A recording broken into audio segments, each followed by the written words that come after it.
Vakomana vepanyika yeZambia vachicriticize the amendment of the constitution vachitaura masviko ekuti why is it aiwa ileader asina kuita any development munyika aiwa anouya achida kuita madevelopments ekuamenda the constitution.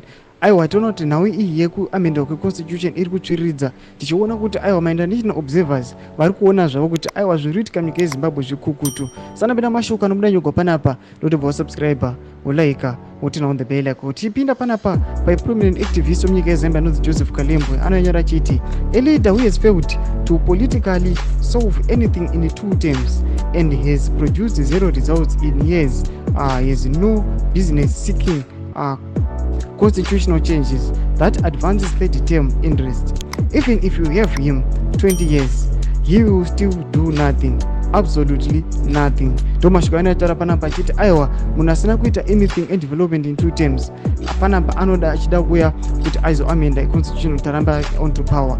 Toona kuti panobumuka bongozozo nebopoto pamucomment section vamwe vachipindura vachiti imagine mwana vachiti hanzi ED haana zvaari kuita hake to be honest besides kuba with his cabal.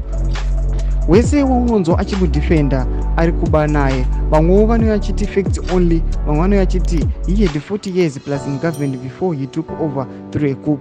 Toona kuti panapa nhau yatazoona ichidhirowa line panapa vanouya vachitaura vachiti yes hapana madevelopments ari kuitika but ukaona vanhu vanouya vachidefenda the regime, those guys ndo vanhu vari kudyawo that regime. Ndo masviko ari kubuda panapa tiona aiwa vanhu vachicriticize the amendment of the constitution vachiti aiwa izvi hatisi kuzvida ndozvo zvatiri kuramba kuti zvisaitika. Noda kunyange tikava pa 20 years hapana chinhu chinomboitiwa. Kutidze mafungiro enyu munoti kudii pamusoro pechitiko ichi. Pinda comment section medu, subscribe, like, turn on the bell icon.